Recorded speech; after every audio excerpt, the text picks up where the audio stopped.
My boyfriend called me ugly in front of his friends and dumped me at a restaurant, leaving me to pay for the dinner. As he walked away, he loudly said, "A girl like you should be grateful I even dated you." I smiled and calmly waited. This morning, my phone blew up with 13 missed calls. You guys, I'm still processing what happened last weekend. I keep replaying it in my head and wondering if I somehow imagined the whole thing. But nope, my maxed out credit card and the ice cream stains on my couch confirm it was very real. For context, I had been with Ryan for 2 years. 2 years. Not some casual fling or whatever. We had the whole routine down. Netflix marathons on Sundays, awkward holiday dinners with both families, even that weird couples yoga class he insisted on trying, which we both sucked at, TBH. Things weren't perfect between us. Are they ever? But I thought we were solid. We had talked about maybe moving in together this summer. He had these little annoying habits, leaving his socks literally everywhere, texting during movies, and making these helpful comments about my appearance. Stuff like, "That shirt makes your arms look bigger," or, "Have you thought about trying a different hairstyle?" I always brushed it off as him being honest. Past me was such a doormat. So last Friday, Ryan texted me about this dinner with some work friends. He's never really included me in his work life before, always saying it wasn't professional or whatever. So I was actually excited. I even went shopping for a new outfit, RIP my budget, and spent forever getting ready. I'm talking full YouTube makeup tutorial, the fancy straightener I only use for special occasions, the works. I get to this super expensive restaurant downtown, the kind with tiny portions and no prices on the menu. Red flag number 1. Ryan's already there with 2 guys he works with, Leonard and Pablo. The moment I walk up, there's this weird vibe. Ryan barely acknowledges me. Just this half stand from his chair and a quick "you're late." I was literally 2 minutes late because parking was impossible. I sit down and he looks at my outfit and goes, "Oh, you wore that?" Not quietly either. His friends exchange this look and I immediately feel my face getting hot. For the record, I was wearing a dark blue dress that I thought looked nice, nothing crazy or inappropriate. I try to laugh it off is there a dress code I missed? But he just shrugs and says they already ordered appetizers. Cool. The next hour is basically Ryan talking about work stuff I don't understand while his friends nod along. Whenever I try to join the conversation, Ryan either talks over me or explains why I'm wrong about whatever I just said. At one point, I mentioned something about a customer at my store, and Ryan interrupts with, "She doesn't really get how things work in the real business world with this dismissive wave. Retail isn't a real job? I've been a manager for 3 years." I'm sitting there getting more uncomfortable, wondering if Ryan's always been this condescending and I just never noticed, or if he's showing off for his friends. Either way, not a great look. Then Leonard asks how we met, and I start telling the story about how his coworker Vanessa is my best friend and introduced us. Ryan cuts me off mid-sentence and says, "Yeah, Vanessa felt bad for her. I was doing a favor, really." Then laughs. You guys. My stomach literally dropped. That's not even close to how it happened. Vanessa had actually warned me about Ryan's ego before setting us up, but said he was a good guy underneath it all. Spoiler alert, he wasn't. I excuse myself to the bathroom, mostly so I don't cry in front of them. I'm in the stall texting Vanessa "UTF is happening?" when I get a notification that Ryan just tagged himself at this restaurant on Instagram with Boys Night Out. I'm not even there. Vanessa calls me immediately, but I send her to voicemail because I don't want the guys to hear me crying. I splash some water on my face, fix my makeup, and give myself this sad little pep talk in the mirror about getting through dinner with dignity. When I get back to the table, they're all laughing about something, but stop abruptly when I sit down. Awesome. The waiter brings our main courses, and Ryan keeps making these jokes about my food choice. I ordered pasta, one of the less expensive options because I was already worried about the bill, and he keeps saying stuff like carb loading for a marathon, and that's a bold choice for someone with your body type. Each comment feels like a little paper cut, and they're adding up fast. At this point, I'm barely eating, just pushing food around my plate and counting the minutes until I can leave. Then Pablo asks Ryan about some presentation, and Ryan launches into this whole story about how his boss loved his ideas, and he's basically running the whole project now. Something clicks in my brain. The week before, Ryan had been stressing about this same presentation, saying his portion was only 5 minutes and he was nervous. Now suddenly he's the star? It's like he's living in some alternate universe where he's the main character. Then the bill comes. The waiter sets it on the table, and Ryan picks it up, looks at it for a second, then slides it over to me. I think he's just showing me the total. But then he says, "And I will never forget this." You know what? I don't think this is working. I stare at him, waiting for the punchline. There isn't one.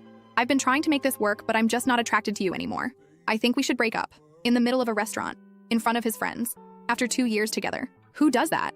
I'm completely blindsided. Are you serious right now? This is how you want to do this? He stands up, grabs his jacket, and says, I still get a knot in my stomach thinking about it. A girl like you should be grateful I even dated you this long. You're not exactly a prize. Then he and his friends just left. They all walked out together, laughing, leaving me sitting there with a $347 bill for all their stupid Wagyu appetizers and fancy cocktails. The waiter came over with this look of pity that made everything 1,000 times worse. I paid the bill with my credit card, which I'm still paying off from Christmas, yay, and somehow made it to my car without completely falling apart. I called Vanessa from the parking lot sobbing so hard she couldn't understand me at first. She came straight to my apartment with a pint of Ben & Jerry's and a bottle of wine. The real MVP. Between ugly crying and stress eating cookie dough, I told her everything. She was livid. Like, I had to talk her out of driving to Ryan's place and causing a scene. That's when she got weird. She kept asking questions about what Ryan had said about work, the project he mentioned, his role in the company. Finally, she was like, Sabrina, I don't know how to tell you this, but Ryan isn't who he says he is at work. Turns out, Ryan isn't some hotshot marketing guy about to get promoted. He's an assistant who makes coffee runs and schedules meetings. All those business trips? Complete fabrications. The big presentation? He was just doing the slides for the actual team. The fancy title on his LinkedIn? Total fiction. I felt like such an idiot. For 2 years, this guy had been lying about basically everything, and I never questioned it. What else had he been lying about? That night after Vanessa left, I went into full detective mode. I scrolled back through our text history, our photos, everything. So many inconsistencies I'd missed. Comments about money that didn't add up.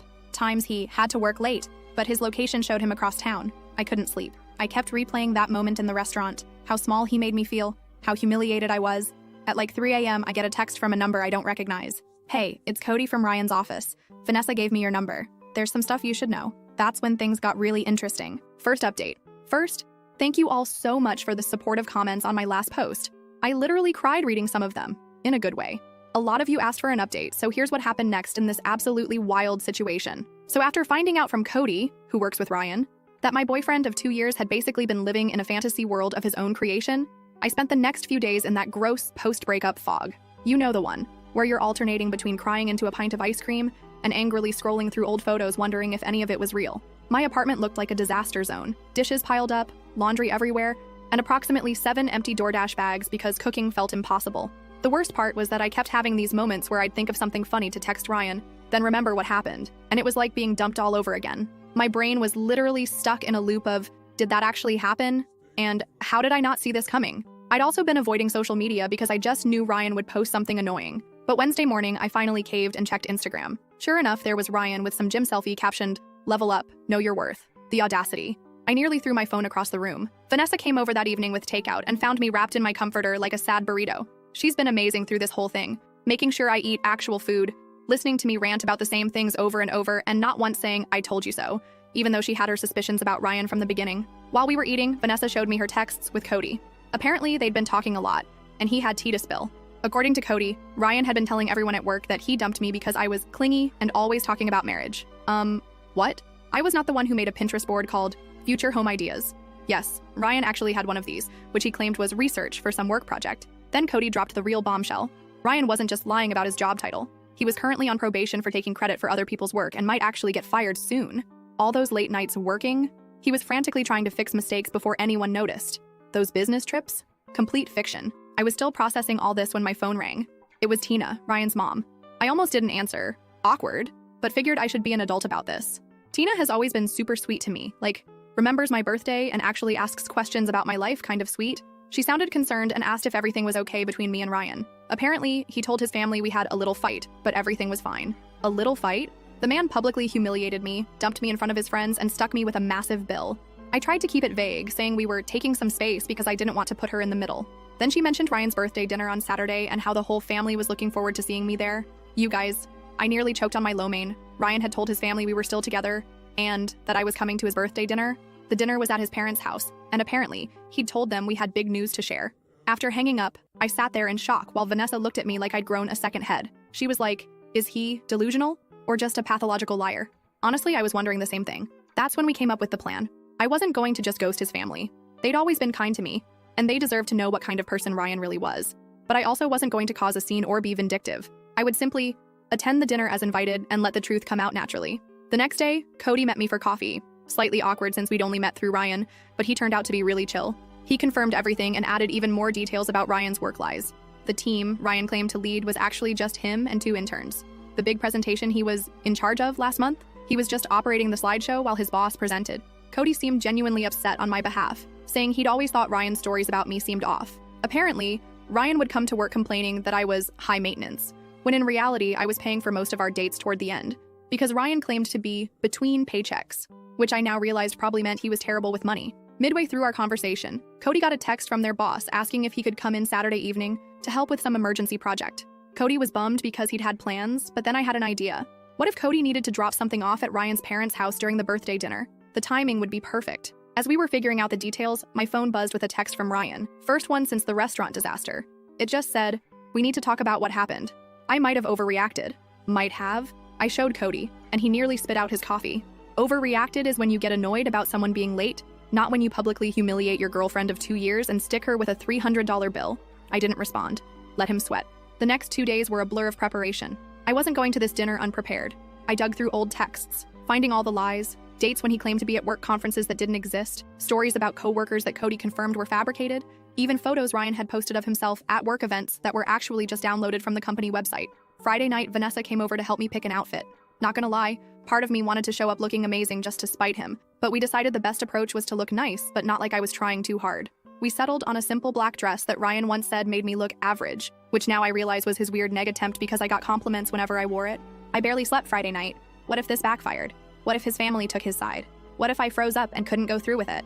By Saturday morning, I had chewed my nails down to nothing and gone through about 17 different scenarios in my head. Around noon, Ryan texted again, "Looking forward to seeing you tonight. Wear something nice. My parents are excited." I didn't respond to that either. Let him think whatever he wanted. I spent the afternoon getting ready with a weird mix of dread and anticipation. Vanessa helped me with my hair and gave me a pep talk when I started to lose my nerve. At 5:30, I got in my car and headed to his parents' house.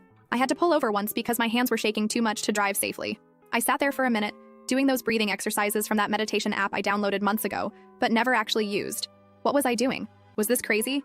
Maybe I should just block Ryan on everything and move on with my life like a normal person? But then I thought about him sitting there at his birthday dinner, probably telling everyone some fake version of our relationship, maybe even making himself the victim somehow. And my resolve hardened. I pulled up to his parents' house at 6:15, fashionably late, which I knew would annoy Ryan. There were several cars already in the driveway. Looked like the whole family was there. I checked my makeup in the rearview mirror, took one last deep breath, and walked to the door. Ryan's dad opened it with a big smile and a hug, ushering me inside. The house smelled like Tina's famous pot roast, and for a second I felt a pang of sadness. I genuinely liked Ryan's family, and this would probably be the last time I'd see them. I rounded the corner into the living room, and there was Ryan, drink in hand, mid-laugh at something his cousin said. He froze when he saw me, clearly not expecting me to actually show up, despite what he'd told his family. The look on his face was, well, priceless TBH. For a split second, panic flashed across his features before he composed himself and came over with this fake smile. He gave me a stiff hug and whispered, "You actually came. We need to talk privately." I just smiled and said loud enough for everyone to hear that I wouldn't miss his birthday for anything, especially since he'd been telling everyone we had big news to share. The color drained from his face. Tina clapped her hands excitedly and asked if this was what she thought it was. Ryan's sister gave me a knowing look. His dad started joking about finally getting grandkids. Ryan gripped my elbow a little too tight and tried to steer me toward the hallway, but his mom called out that dinner was ready and everyone needed to sit down. As we all took our seats around the dining table, with Ryan nervously watching my every move, my phone buzzed with a text from Cody. On my way. 15 minutes out. Ryan leaned over and hissed, "What are you doing here?" I thought after the restaurant. I just smiled sweetly and said loud enough for everyone to hear, "Oh, I wouldn't miss the chance to tell your family about what happened at that restaurant, Ryan. I'm sure they'd love to hear that story." The look of absolute panic on his face as his mom started bringing out the food, worth every second of anxiety it took to get there. Game on. Second update. I'm finally ready to share what happened at Ryan's birthday dinner. Sorry for the delay. I needed a mental health day after all this drama. Plus my Wi-Fi has been acting up because my neighbor borrowed my password and apparently downloaded the entire internet. Where did we leave off? Right. Me sitting at the dinner table with Ryan's family while he panicked about what I might say. So there I was, surrounded by Ryan's family, his parents Tina and Ralph, his sister Kayla, his grandma, and 2 cousins whose names I always mix up. The table was loaded with Tina's famous pot roast, those buttery mashed potatoes I've literally dreamed about, and a fancy salad that nobody was going to eat but everyone would pretend to appreciate. The first 20 minutes were straight up awkward. Ryan kept trying to control the conversation while shooting me these warning glances. I just smiled and passed the bread rolls, enjoying the way his left eye twitched every time I opened my mouth. Petty? Maybe. Satisfying? Absolutely. Tina kept the conversation flowing, bless her. She asked about my family, my job, the usual small talk. When she mentioned how proud they all were of Ryan's big promotion, I nearly choked on my water. I glanced at Ryan, whose face had gone the exact shade of the beets on the table. Ryan jumped in, talking about how his team was crushing their targets and how his boss was practically grooming him for senior management. I just nodded along, watching him dig himself deeper with each word. Ralph, who's always been the quiet type, suddenly asked Ryan about the Johnson account. Apparently, Ryan had been telling his dad about some huge deal he was supposedly leading. Ryan's answer was so vague it could have been a horoscope. Something about strategic pivots and leveraging core competencies that literally meant nothing. His sister Kayla caught my eye across the table. She's always been the skeptical one in the family, the type to Google facts during arguments and call people out on their BS. She raised an eyebrow at me like, "Is he for real right now?" That's when Tina brought up the future. She asked us about our big news and whether it had anything to do with us taking the next step. Ryan nearly dropped his fork and mumbled something about it not being the right time to discuss it. His grandma, who has zero filter and is my absolute favorite person in his family, cuts in with, "So are you two moving in together or what?" Because Ryan said you were looking at apartments together. Again, news to me. The furthest we'd gotten in that conversation was me once saying, maybe we should think about combining our Netflix accounts to save money. Ryan tried steering the conversation back to himself, talking about how his boss had given him a company card for business expenses. I couldn't help myself. I asked what kind of expenses he was authorized to approve. He stammered something about client dinners and team outings. That's when I casually mentioned, oh, speaking of dinners, Ryan took me to this amazing restaurant last week. What was it called again, honey? The one where you met up with Leonard and Pablo? The color drained from his face faster than my phone battery on TikTok. Seriously, my phone can't handle more than 20 minutes of scrolling before dying. Anyone else? Before he could respond, the doorbell rang. Perfect timing. Tina went to answer it, and I heard her delighted, oh, Cody, what a surprise. Ryan looked like he might actually pass out. Cody walked in with a folder, all professional in his button-up shirt. He apologized for interrupting the birthday dinner, but said he had some work documents Ryan needed to sign urgently for Monday morning. Tina, being the perfect host, immediately invited him to join us for cake later. Ryan tried to usher Cody toward the front door, but Ralph insisted they could handle work stuff right there at the table since we're all family here. Cody sat down in the empty chair beside me, which I'd strategically saved NGL.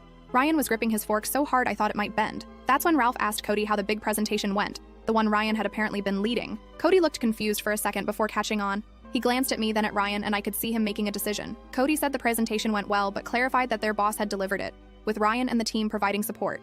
Ralph looked confused and said that wasn't how Ryan had described it. I jumped in, because I'm messy like that, and asked Cody about Ryan's promotion. Poor Cody looked so uncomfortable, caught between loyalty to a coworker and not wanting to lie to an entire family. He fidgeted with his napkin and said something vague about company restructuring. Ryan interrupted with this fake laugh and tried changing the subject to sports or whatever, but his sister wasn't having it. She asked Cody point blank what Ryan's current title was. The silence that followed was like that moment when you drop something in a public bathroom. Everyone hears it. No one wants to acknowledge it. Cody looked at Ryan, who was silently pleading with his eyes, then at me. I nodded slightly. He cleared his throat and said that Ryan was an administrative assistant in the marketing department. The silence. Ralph put down his fork slowly. His grandma made this little sound. Kayla muttered something that sounded suspiciously like, I knew it. Ryan immediately went into damage control mode, saying Cody was confused, that he had multiple roles, that it was complicated. But the dam had broken. His family started asking specific questions that he couldn't weasel out of. When did you get promoted? He hadn't. Why did you say you had a team? He didn't. What about that corner office you mentioned? Also fictional. With each question, Ryan's stories unraveled more. He kept looking at me like this was somehow my fault, which just made me more determined to let everything come out. Tina, bless her heart, tried to smooth things over. She suggested we all have some cake and talk about happier things. As she went to the kitchen to get it, Kayla asked me directly about the restaurant I'd mentioned earlier. This was my moment. I took a deep breath and told them everything. How Ryan had invited me to meet his friends, how he'd belittled me throughout dinner, how he'd dumped me in front of everyone and walked out, leaving me with a $347 bill I could barely afford. Ryan tried interrupting several times, but his dad shut him down with this look I'd never seen before. Pure disappointment. Ryan's defense? That I was exaggerating and playing victim, that I had embarrassed him in front of his colleagues by not fitting in, that leaving me with the bill was teaching me financial responsibility. His grandma actually snorted at that last one. Cody, who had been quiet through most of this, finally spoke up. He confirmed my story, adding that he'd heard Ryan bragging to coworkers about how he'd put me in my place. He even pulled out his phone and showed texts from Pablo. Receipts, y'all, discussing what had happened. Tina came back in with the cake just as Ryan was trying to paint himself as the victim. She set it down and asked what she'd missed. No one spoke for a moment. Then Ryan's dad said very quietly that they needed to have a family discussion about honesty. Ryan exploded, like full-on temper tantrum. He accused me of turning his family against him, called Cody a traitor, and said everyone was just jealous of his success. What success? He knocked over his water glass, pointed at me, and yelled that a girl like me should be grateful he even bothered with me. His mom gasped.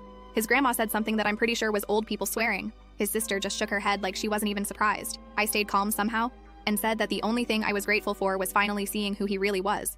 Ryan stormed out, slamming the door so hard that one of Tina's decorative plates fell off the wall and cracked.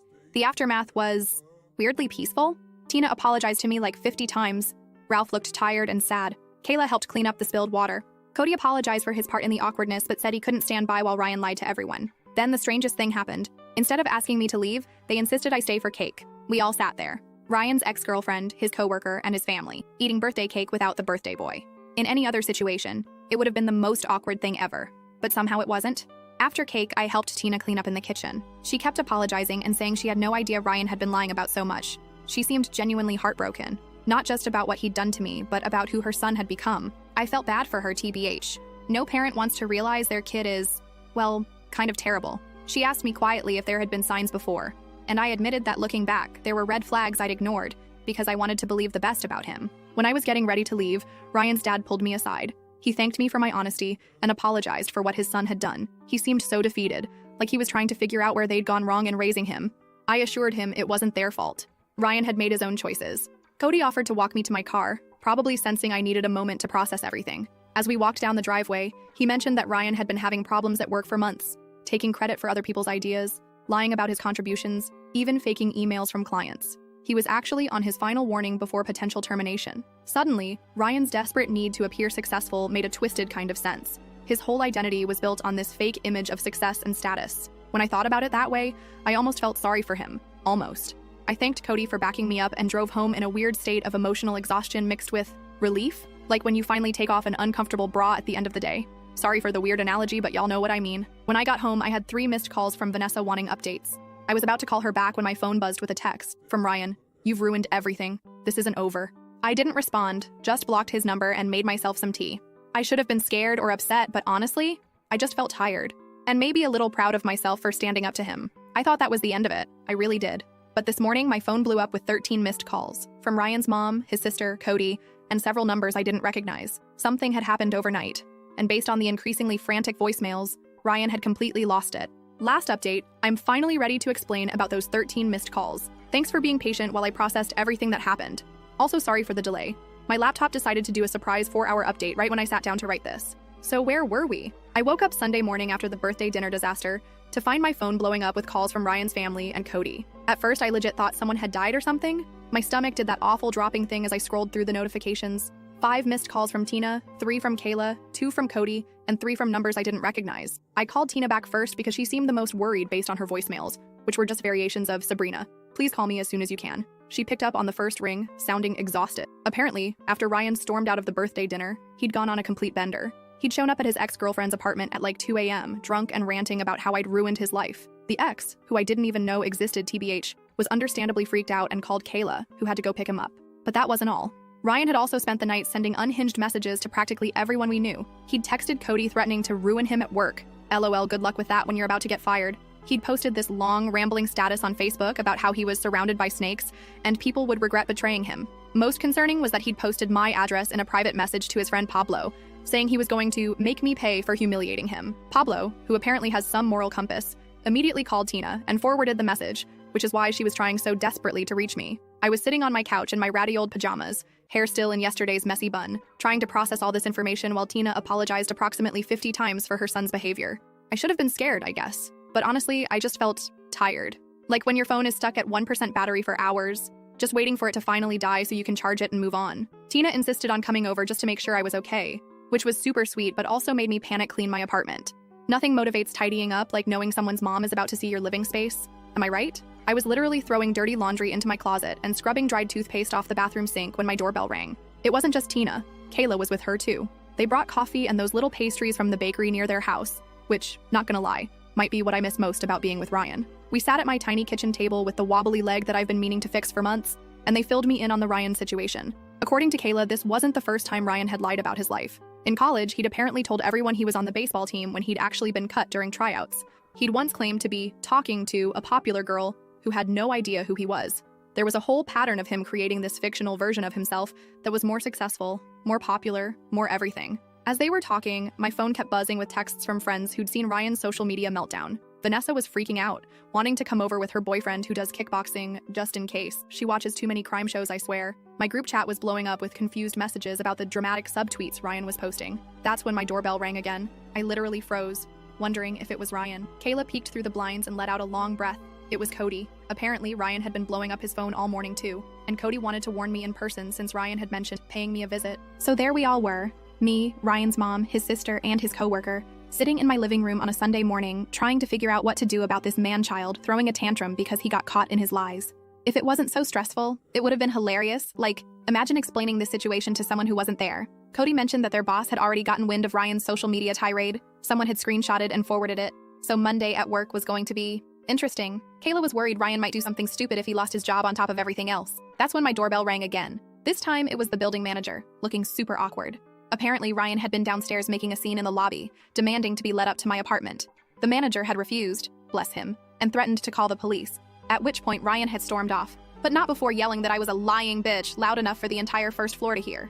Tina looked devastated. She kept apologizing and saying she didn't know where they went wrong with him. I felt terrible for her. Imagine realizing your adult son is basically a walking red flag. Kayla was more practical, suggesting I document everything just in case Ryan's behavior escalated. We were all sitting there trying to figure out what to do when my phone buzzed with a notification. Ryan had tagged me in an Instagram story. Against my better judgment and everyone in the room telling me not to look, I opened it. It was a photo of me from early in our relationship, sleeping on his couch with my mouth open, captioned, "Miss Perfect who ruined my birthday isn't so perfect. A girl like you should be grateful anyone took pictures of you at all." Like, that was his big revenge? A slightly unflattering photo from 2 years ago? I actually laughed out loud, which wasn't the reaction Tina was expecting. But honestly, if that was the worst he could do, I was going to be fine. Just as we were discussing next steps, there was a loud pounding on my door. We all jumped. Then we heard Ryan's voice, slurring slightly. "I know you're in there. Open the door." Cody immediately stood up like he was going to confront Ryan, which was sweet, but unnecessary. I was already calling the building security guard, perks of a slightly more expensive apartment building. Ryan kept pounding and yelling, and I could hear my neighbor's door open as she came out to see what the commotion was about. By the time security arrived, Ryan had moved on to kicking the door. The security guard didn't mess around. He told Ryan to leave or he'd call the police. There was some back and forth that I couldn't quite make out, then silence. The guard knocked gently and let me know Ryan had left the building but was still in the parking lot, possibly waiting. Tina was mortified. She insisted on going down to deal with her son herself. And honestly, I was happy to let her. She was so upset that Ralph, Ryan's dad, had to come pick them both up.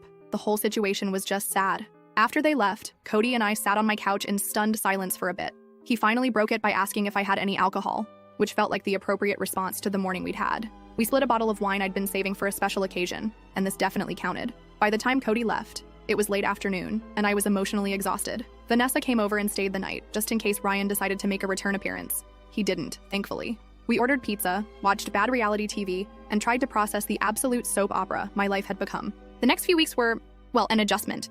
Ryan got fired from his job after failing to show up for 3 days and sending inappropriate emails to several coworkers. He moved back in with his parents temporarily, which I only know because Kayla and I have kept in touch. She's actually pretty cool. We get coffee sometimes. Ryan tried to contact me a few more times, leaving voicemails that ranged from angry to tearful to weirdly nostalgic. I saved them all just in case, but never responded. He created a few fake Instagram accounts to message me, but they were so obviously him, who else would write "you're making a big mistake" with that spelling error, that I just blocked them instantly. The weirdest part was running into him at Target about a month later. I was in the home section looking at shower curtains, and suddenly there he was, holding a pack of socks and looking like he hadn't slept in days. We made eye contact, and for a second I thought he might cause a scene. Instead, he just turned around and walked away, leaving his shopping basket right there in the aisle. That was 3 months ago now. Ryan eventually moved to his uncle's place in another state, according to Tina, who still sends me holiday cards, which is sweet, but awkward. His social media has gone suspiciously quiet. Kayla thinks his parents finally cut him off financially until he gets therapy. As for me, I'm doing pretty good, actually. My apartment finally feels like mine again, now that I've rearranged the furniture and replaced the stuff that reminded me of Ryan. The strangest outcome of all this might be my unexpected friendship with Cody. We're not dating or anything, though Vanessa keeps trying to make that happen, but we grab lunch sometimes and text about stupid TikTok videos. It's nice having someone who witnessed the whole Ryan saga and understands why I now have trust issues the size of Texas. Looking back at everything, I'm not angry anymore. Well, not just angry. I'm also weirdly grateful. Not for dating Ryan, definitely not that, but for finding out who he really was before things went further. Imagine if I'd moved in with him or something. Shudder.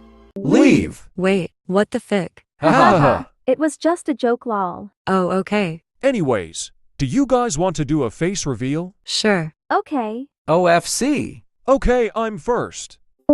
Damn, Nice. You're cute. Thank you guys. I'm next. Whoa, girl. You're so gorgeous. Cutie. Beautiful. Thank you so much, guys. Anyways, I'm next. Gorgeous. Nice. Pretty. Hee hee, thanks. Anyways, my turn.